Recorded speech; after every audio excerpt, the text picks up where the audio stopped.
आदिवासी बाहुल्य अलीराजपुर जिले की रहने वाली एमबीबीएस की 19 वर्षीय छात्रा की भोपाल में संदिग्ध मौत हो जाती है।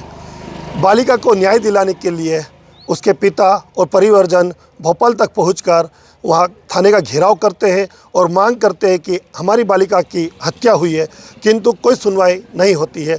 इस वक्त हमारे साथ में मृतक रोशनी के पिता हमारे साथ में खड़े और परिवारजन भी खड़े हैं। पहले हम आपको बता देते हैं कि जो रोशनी है वह फुलमाल क्षेत्र की रहने वाली है। 19 वर्षीय एमबीबीएस की पढ़ाई महात्मा गांधी मेडिकल कॉलेज भोपाल से कर रही है। वैष्णवी जीएमसी हॉस्टल में रहती थी और वह रविवार को ही इंदौर पहुंची थी, शनिवार को घर आई थी।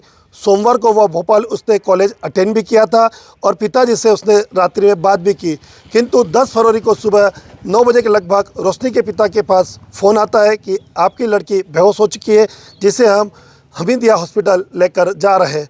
किंतु कुछ देर बाद फिर फ़ोन आता है कि उसकी मौत हो गई है। पिता ने कई सवाल खड़े किए हैं। हॉस्टल वार्डन और अन्य डॉक्टरों का कहना है कि इसने पॉइजन पिया है, जबकि बाथरूम में उन्हें फिनाइल की बोतल पड़ी हुई मिली है। कहीं पर भी उन्हें फिनाइल की जो मौत के संदिग्ध नहीं दिखाई दे रही है। इनका कहना है कि पॉइजन अगर पीते हैं तो पूरे शरीर में दिखाई देता है। फिनाइल से मौत होने की खबरें तो बहुत कम हमें देखने को मिली है। और इनकी बालिका 19 वर्षीय थी, काफ़ी हिम्मत वाली थी, वह इस प्रकार की हरकत नहीं कर सकती है। मृतक के पिता हमारे साथ हैं। हम बात करेंगे कि आखिर में आपकी बालिका ने ये कदम क्यों उठाया। ये मतलब बता रहे कि एसिड पी लिया, वहाँ से बोल रहे, लेकिन हमने मौके पे जाके देखा तो ना एसिड मिला ना कुछ नहीं। वहाँ मात्र फिनाइल की बोतल पड़ी हुई थी और बाथरूम तोड़ के निकाला बता रहे, लेकिन वहाँ किसी को सूचना नहीं दी, पुलिस को भी नहीं सूचना दी और नहीं वॉमिट थी, कुछ नहीं। उल्टी भी नहीं हुई बालिका को? बालिका की उल्टी भी नहीं हुई, कई कपड़े भी नहीं खराब, एकदम सुरक्षित पड़ी हुई। उसके चेहरे पे जो निशान थे, हाँ, वो किस बात के थे? वो उसके ऊपर कहीं ना कहीं एसिड डाला हुआ है उसको ऊपर। आपकी बालिका से किसी का विवाद या कोई ऐसा लफड़ा जिससे बालिका आत्महत्या कर सके, ऐसा कुछ आपको? नहीं, ऐसा कोई शंका नहीं। मेरी बालिका 6ठी से 12वीं तक उमराली एकलव्य से पढ़ाई करी और टॉप पढ़ने में थी और अच्छी हिम्मत वाली बच्ची थी, कभी गलत कदम नहीं उठाई। जब लास्ट बार आपसे बात करी वीडियो कॉलिंग में उसने 9 फरवरी को, तो उस दिन बालिका ने कुछ डर के बात की आपसे? नहीं करी, अच्छी थी बालिका। मैंने खाना खाया और पढ़ाई करूंगी और ऐसा लगे तो 12 बजे तक मैं पढ़ाई करूंगी और फ़ोन कभी लगा लेना बोला। एक पिता का सपना था कि अपनी बालिका को वह डॉक्टर बनाएंगे और डॉक्टर बना के वह इस आदिवासी बाहुल्य क्षेत्र में लोगों की सेवा के लिए उसे हॉस्पिटल खुलवाएंगे, लेकिन वह सपना अधूरा रह गया। साथ ही हमारे साथ में गोविंद भाई भी है, जो समाज सेवी और परिवारजन भी है। गोविंद भाई, आप भी भोपाल के, क्या हुआ भोपाल में? जैसे कि 9 तारीख रात को और 10 तारीख सुबह मुझे पता चला कि भोपाल में ये घटना घट गई है। जिससे परिवारजन बता रहे हैं कि इनको किसी बालिका का फ़ोन आया था और फ़ोन आया तो सूचना सिर्फ ये दी गई कि सिर्फ बेहोश हो गई है, लेकिन मृतक जो घटना घटी है, मतलब पूरी घटना इनको सोशल मीडिया में जो समाचार पत्रों के माध्यम से पता चला इनको कि ऐसी ऐसी घटना घट गई है। जब हमने वहाँ जाके देखा, कल दिन भर हमने आंदोलन करे, वहाँ की जो प्रशासन है वो पूरा सुस्त है, मतलब नींद में है अभी भी। हम इतने सबूत इनको बता दिए, लेकिन आज तक ना तो इन्होंने उस हॉस्टल वार्डन के ऊपर कायमी करी, ना मैनेजमेंट के ऊपर कोई सवाल खड़ा करा। और सीसीटीवी फुटेज में इतनी मिस्टेक आ रही है, कहीं ना कहीं जंप करके जा रहा है, कोई आ रहा दिख रहा है, जाते हुए दिख रहा है, लेकिन आते हुए इतना नहीं दिख रहा। जब पुलिस प्रशासन ने हमने सवाल करा कि आप जब गए थे वहाँ इन्वेस्टिगेशन करने के लिए, तो वो फुटेज हमको दिखा दीजिए, या मृतक जैसे कमरे में पाई गई है बाथरूम में, तो उसको हॉस्पिटल ले जाते हुए हमको बता दीजिए। हम कैसे मान ले कि आप कितने लोग ले गए थे, पहली डेड बॉडी किसने देखी थी, क्या स्थिति में थी। जब हमने उसके कपड़े फ़ोटो में देखा तो कपड़े पूरे साफ़ सुथरे थे। जब एक व्यक्ति एसिड पीता है तो जब जान जाती है तो जी मचलता है उसका। जब वहाँ पर एसिड की बोतल है नहीं तो एसिड कहाँ से पी उसने? समाचार पत्रों में माध्यम से ऐसे बताया जा रहा है कि वहाँ तो 5 लीटर की जो फिनाइल की बोतल दिखाई दे रही है वीडियो में। जी, हमने ये भी क्वेश्चन करा उनसे, पुलिस प्रशासन से, कि भाई एसिड बता रहे हैं लेकिन एसिड नहीं था। जब डॉक्टर जो MBBS डॉक्टर पढ़ाई कर रहे विद्यार्थी, इन्होंने बताया कि फिनाइल पीने से डेथ नहीं होती। जब एसिड का नाम आ रहा तो एसिड की बोतल वहाँ बरामद ही नहीं हुई। कहीं ना कहीं हमारी लड़की के साथ कोई घटना घटी है और उसकी निष्पक्ष जांच के लिए हमने कल कमिश्नर हैं और दिया हमने, और CM हाउस का भी हमने घेराव करा। 3 दिन का आश्वासन दिया है वहाँ पे। आपको आश्वासन किसने दिया है? कमिश्नर और SP ने। क्या आश्वासन दिया है? हमें 3 दिन तक 3 दिन की मोहलत दो और 3 दिन में हम जो CDR हैं और जो ये CCTV फुटेज है इसकी हम बारीकी से जांच करेंगे और आगे कायमी जो आरोपी रहेगा उसके ऊपर कायमी करेंगे सर। ये हमारे साथ में मृतक रोशनी के पिता है जो बेबस तरीके से भोपाल का राउंड लगा रहे हैं। इधर बच्ची की चिता की राख पूरी तरह ठंडी भी नहीं है और भोपाल पहुंचकर इन्होंने अपने परिवारजनों के साथ, मित्रों के साथ और स्टूडेंट के साथ मिलकर कोय फिजा थाने का घेराव किया, जहां पर एडिशनल SP पहुंचे। उन्होंने इनकी सुनवाई भी की है, लेकिन इनका आरोप है CCTV फुटेज में स्पष्ट कोई छत कूदते हुए दिखाई दे रहा है। उस CCTV फुटेज के आधार पर भी इन्होंने FIR क्यों नहीं करी? हॉस्टल वार्डन के खिलाफ FIR नहीं करना कई सवाल खड़े करता है। लगातार ये पिता 2 से 3 दिन से भटक रहा है, बच्ची को न्याय मिले। उस बच्ची की ज़बरदस्ती कहा जा रहा है कि उसने एसिड पिया है, जबकि पिताजी का कहना है कि उनकी लड़की एक निडर और बहादुर थी, वो इस प्रकार की हरकत नहीं कर सकती है। पिता का आरोप है कि मेरी पुत्री की हत्या हुई है। यदि समय रहते आपको न्याय नहीं मिला तो आप आगे क्या करोगे? और हम पूरा मध्य प्रदेश में मतलब आंदोलन करेंगे। आदिवासी समाज के लोग पूरे जाके बैठ जाएंगे, जब तक न्याय नहीं मिले तब तक उठेंगे नहीं।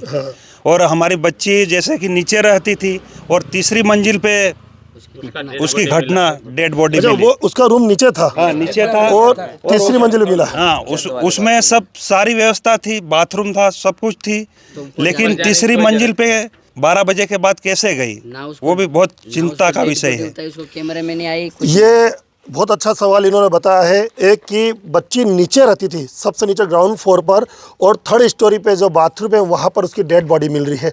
तो वो रात्रि में ऊपर क्यों गई थी? आखिर ऐसा क्या कारण रहा कि उस बालिका को रात्रि में ऊपर जाना पड़ा, जहाँ पर संदिग्ध अवस्था में उसकी डेड बॉडी मिलती?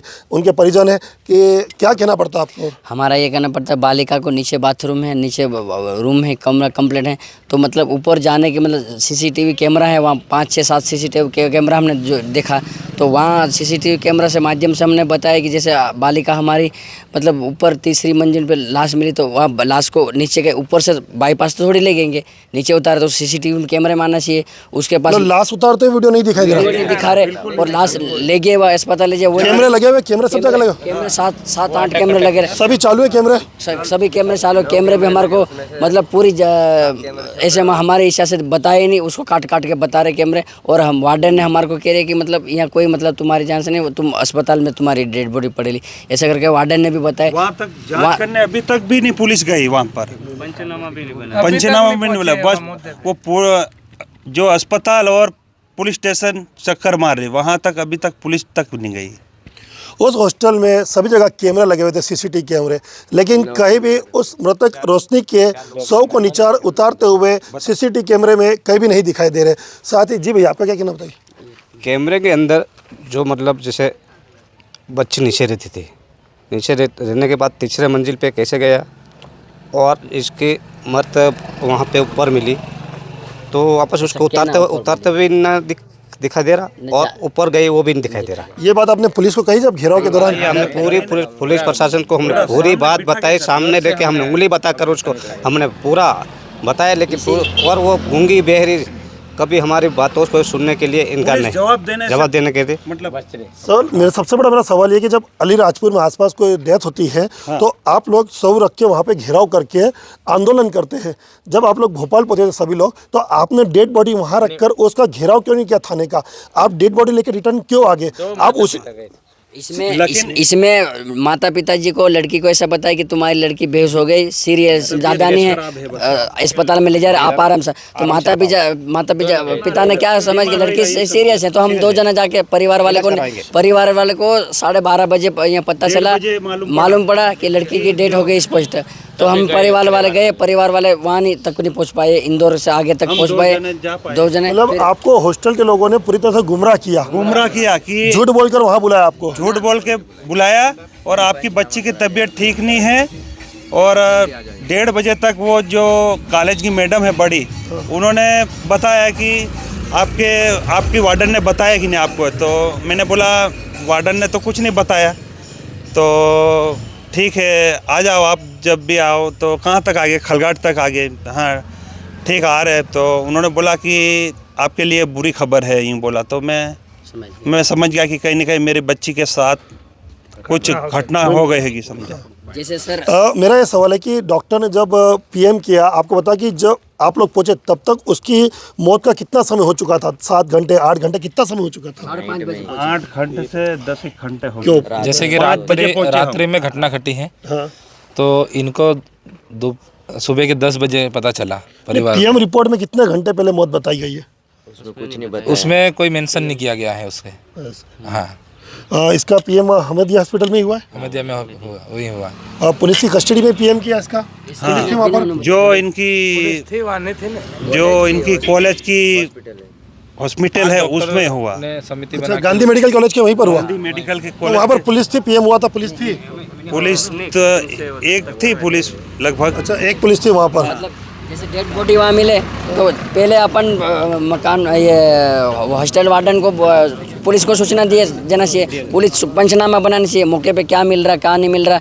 तो इसके बाद बॉडी हटाना थी। ना परिवार वाले को पता है ना पुलिस को पता है। ये मतलब वार्डन ने चुपचाप अस्पताल ऐसे उठा के ले जाने के हम कैसे माने कि हमारी लड़की मतलब ऊपर से छत से मौत हो गई कि नीचे? इन्होंने बाहर से भी कहीं कर। आज तक आपने देखा है जहाँ भी घटना घटती है पुलिस पहुँचती है, पंचनामा बनाती है, 5 लोगों के हस्ताक्षर लेती है गवाह के रूप में। लेकिन जब एक बालिका वैष्णवी जीएमसी हॉस्टल में इसकी डेड बॉडी मिलती है तो किसी प्रकार का पंचनामा नहीं बनाया जाता, ना ही उस हॉस्टल के सीसीटीवी कैमरे को खंगाला जाता है। इन परिवारजनों का आरोप है कि पुलिस ने पूरी तरह से इस केस को दबाने का काम किया है। मेरा मतलब ऐसा अंदाज लग रहा मेरे को कि वार्डन और डॉक्टर लोग और पुलिस वाले सब तीनों मिली भगत है। एफआईआर तक दर्ज नहीं कर रहे। पूरा बहुत गुमराह किया हमको।